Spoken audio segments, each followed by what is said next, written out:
This is Ben Ingram from the Atlanta Braves Radio Network, and you're about to go riding with the Braves, presented by Chevrolet. Let's see who else is joining us today.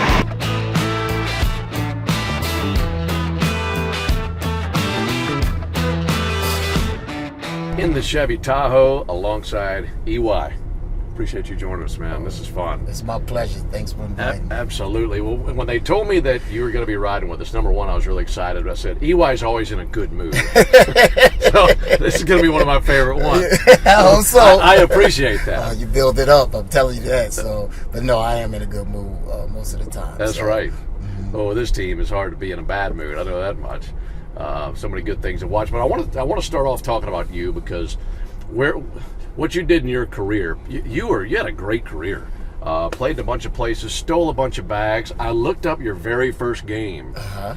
You stole a base your first game, and you never quit running after that, did you? Well, that was my forte of getting to the big leagues offensively, was being able to run and steal a lot of bases and everything. So I made sure I was a leadoff guy, so I was the igniter, as we call Acuna, our igniter. Yeah. So that was something that I pride myself in doing very well. So I'm sure you knew from a young age that you were fast, but there's a difference in being fast and being good at stealing bases in there. Exactly. I tell a lot of people, probably more so, I was quick.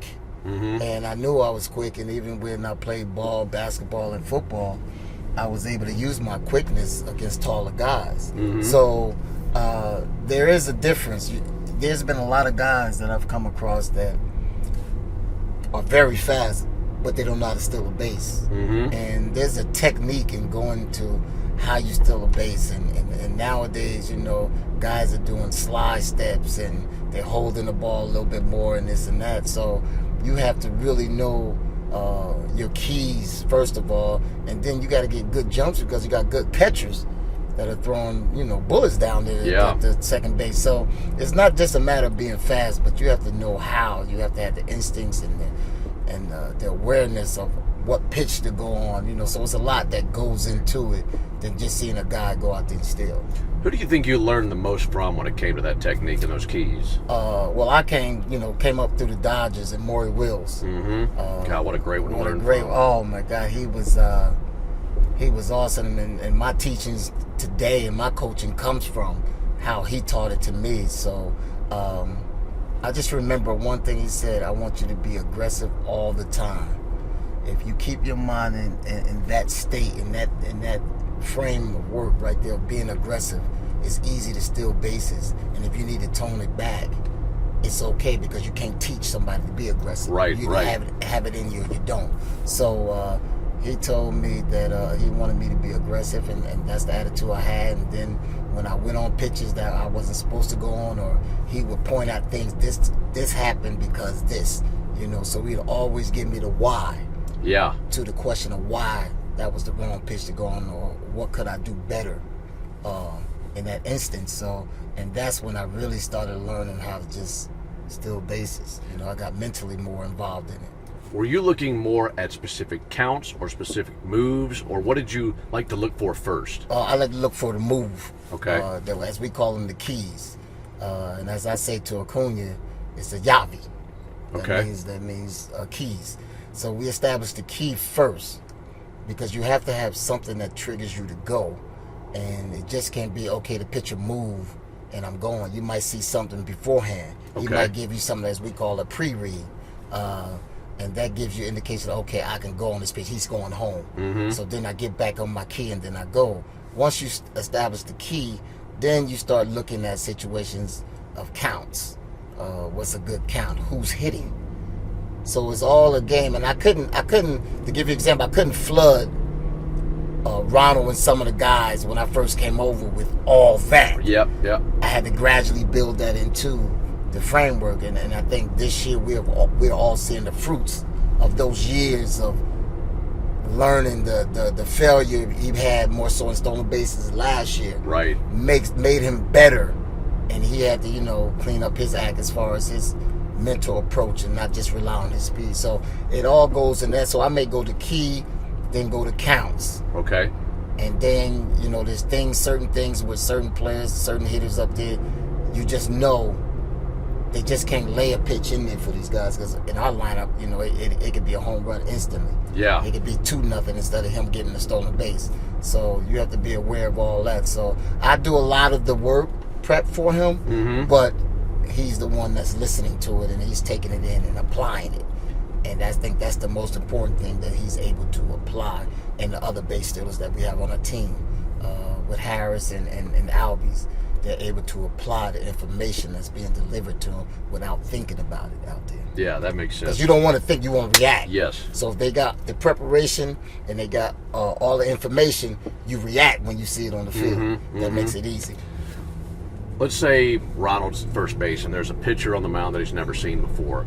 At this point, how many pitches or how many moves does he need to see before he feels like he's got that guy and he knows those keys? Well, no, he gets to move for me. If he hasn't seen a guy, I will give him the key to look for. Okay. So it might take him one pitch Right. to see it when he goes home, and then he's like, and we'll say a little, you know, I'll say confirmación at first base. That's when my Spanish come into play a little bit, but he confirms it. So. And we just have fun out there. Like it's sometimes he's seeing it quicker, not even relying on me to say anything. So I give a lot of credit to him, especially this year with him really taking ownership.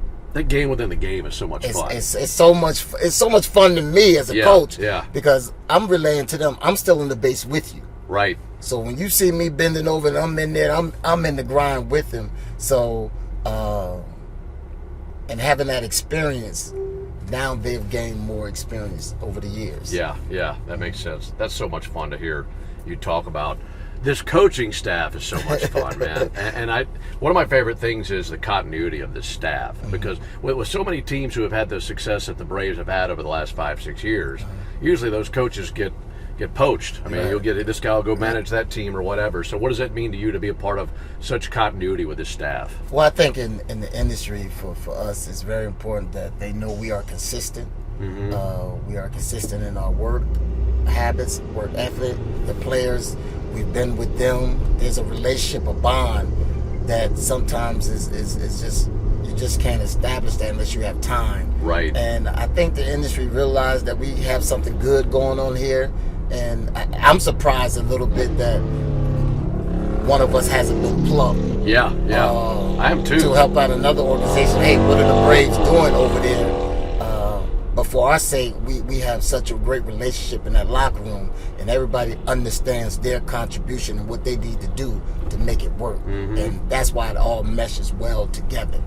And it's such a great staff. And, you know, I think about what you have done in your career and what you have done as a coach, but at the same time, what you've done as a father. You have to be the proudest father, because you got some superstar kids, man. I tell you what, I get choked up every time I think about it, but to have one do exactly what you've done in your career, make it to the major leagues, fulfill his dream, and now becomes, is able to be a coach at the highest level at a young age. So that makes me feel good. And then my little one, I think he just got all the talent, because you're right, he's an actor, and he's an A student, and he plays baseball. He's an athlete too, but I think this acting has been a different spin for him. And he really takes pride in, because he wants to be the best. When he gets out there, I always tell him to be the best. Got that aggressive mindset. They got the aggressive mindset. So it's just a joy to watch them do what they love, because I've always indicated them from day one, do something you love to do, not because you have to. Do it because you love it. It makes it easier. My son, when he used to come around, Junior, I'm talking about, Eric Jr. used to come and hang out with me, and really, like, he understands this baseball life. Right. And he decided and after high school that's what he wanted to do. And this little one is coming up. He's a junior, but he started, in his acting career, and it took off for him, and he's had, some success with that. And, he's the type that, I want to be on a Will Smith, Denzel Washington type of level, and hopefully that still progresses and get to the point where when he graduates from high school, he have a choice. Yeah. Well, that's the first time I met him. I mean, it was probably 4 or 5 years ago. Like, that kid is a superstar, and he can do whatever he wants. I mean, he just lights up a room. And to see him on camera, to see him on different shows and such, I mean, the first thing I think of is you, and how thrilled you must be to see that. Oh, so thrilled. It's like, it's funny when I first saw him. I'll tell you a quick story. He wanted to get another name. You know how you get credits after the show and everything? He wanted to put a different name. I said, let me ask you a question. One day, you may have kids, and your kids are watching some of your shows, and they're looking for your name, their name, to come up as the credits, and you have some different name. And he looked at me, and he said, Dad, what do you think it should be? And I said, it should be your full name. That's right. Because you have a cool name. That's I right. told him like that. So his full name is Dallas Dupree Young. I love it. So I said, you have a cool name.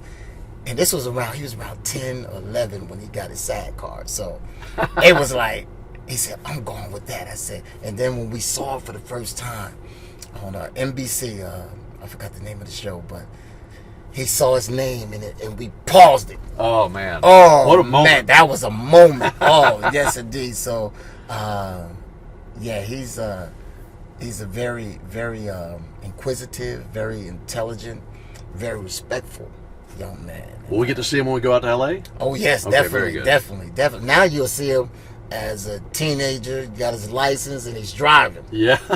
So you'll see him as a little man. He's taller than me now, so he's growing. So it's good. It's good. It's good to see the growth and just him being the same person. Yeah. No matter where he goes. Like his thing was, I told my sons when they come into a locker room, you speak first, Right. Because it's a privilege and an honor for you to come in this locker room. Those guys that are in there, they've earned the right to come in. So you speak to them. That's right. And he comes in, and that's the first thing he said. Dad, he put his stuff at my locker. He said, I'm going to say hi to the fellas. I said, go do your thing.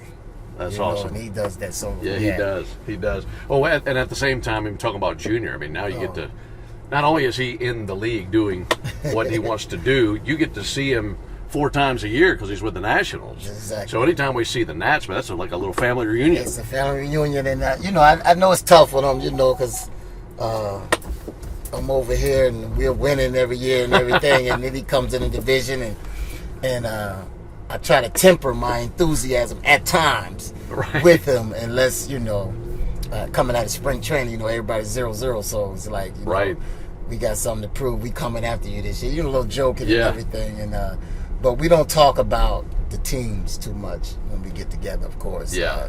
The only thing I tell him, I said, hey, you have an opportunity to make an impact on some of these young players. I said, we were young at one time as well. Mm-hmm. And we're still young in age, but we were young. Yeah. At some point where these guys was 20, 21, I said, that's what you have. So now you give them that direction, that leadership, that work ethic. Make sure they on top of their game each and every day, and I guarantee you'll see the fruits of your labor. Definitely. Well, this team, man, we've seen fruit all summer. It's been amazing, and sky's the limit for this bunch, isn't it? It really is, and what's good as a coach is that we get to see these guys come to play. Mm-hmm. And some people say come to work. No, come to play every day. Yeah. And the relationships and then people, I'm sure, can see it as we interact with each other each and every game. They make it easy on us because they come to work. Yeah. Every day. And these guys, they post every day. They're in the lineup every day. Yeah, that's like an unwritten rule. No. If you can walk in there, you are well enough to play. Yeah. You gonna play. And that's a mindset that's been established since I got over here. Freddie did it. Dansby did it. If you can't go, if you injured, we understand that. Right. But if you hurt, you got a little pain, we got a saying. After the first day of spring training, you're not going to be 100%. Yeah. You're not going to be nobody. You're not going to be 100%. So, you know what? That other guy feeling something too. Yeah. But there's a commitment and dedication that we have for each other, accountability that we have with each other. That guys just, you just post. Yeah. And we got to model that, no excuses. And just that's a mental toughness thing too. Yeah, because the mental toughness that has been established keeps you right in tight games, close games, big games. You know, no. This is what we do. Right. You know, so we don't have to worry about the added pressure of performing at that particular time because we post every day. So in other teams, maybe August, September, dog days. Dog days. You blocked it out already. Yes. We talk about it. We know this is a tough period. This was a tough period for me during my career. Yeah. But our mind is stronger than our body. Right. And our mind is going to tell our body what to do. And that's what we believe in. And when I say these guys post and they come with the same attitude, we don't know what happens once they leave the park. Right. You know, in their own personal life. But I can tell everyone that when these guys come in that locker room, if we're quiet, they on us. Yeah. You know, so it's like, no. We got things we trying to accomplish. We have goals. We didn't like the feeling we had when we lost last year in that first round. So when we think about those things, there's a toughness that comes in all of us that know things are going to be different this year. Yeah. And we can talk about it, but we're going to be about it. And to do that, you got to do it every day. You got to do it every day. You can't just show up in October and flip that switch. No, it doesn't happen like that. We are, what we said, we are positioning ourselves for that next season, which is 3 seasons: spring training, regular season, and postseason. We are positioning ourselves in the regular season to be ready for the postseason, and that's when we let it all out because that's for all the marbles right there. When you get to the postseason, or let me back up before that. When you're pursuing the postseason, thinking about where this team is now, I know that maybe guys don't start looking at standings to a certain point. How often are you looking at standings, and how often are you looking at best overall record and knowing that you're chasing that top overall seed? Is that something that comes into players' minds at all? Well, I think no. We talk about our goals in spring training, and the goal is to clinch the National League East. And the more games we realize we win now, the closer that date will come in September. So we're thinking about that, winning every game, of course, if we can, but we understand that that's not going to happen. But that's our mission. Yeah. And you know what? As that we standard doesn't change. And we got a saying, you know, last year the Mets kept looking back at us. Yeah. And we were coming. No. And we got a saying. We had a T-shirt. I don't know if I can say it on TV, but you know, all they're gonna see. Can I say it? Absolutely. Ass and elbows. That's right. That's what they're going to be looking at because we run it. Yeah. And we want Phillies to look at us because we run it. We're not looking back. Right. They got to catch us. You're looking forward. We're looking forward. That's right. And that's what our focus is. We don't worry about what the Phillies is doing. We worry about them when we play them. That's right. But right now, no, let them worry about us. That's because right. That's what the Mets got caught thinking about us too much. That was the difference last year. That was the difference last year. Man, it's so much fun to hang out with you. How have you enjoyed this Tahoe? Oh, man, I enjoy a smooth ride. Yeah. Nice and roomy. It's really nice. That's right, man. Well, it's been fun to chat with you today. Always fun to visit with you. I'm fired up now. Oh, yeah. Well, I'm ready to go. Like, I want to play, you know. I'm excited, too. But these guys, I'm telling you, for the last time, this team really makes it exciting, and I think it shows in the way we interact out there on the field and how the fans can perceive us. We have that fun in the locker room as well. Absolutely, man. Yes. Have fun today. All right, thanks a lot. Thanks for having me. Absolutely. Too.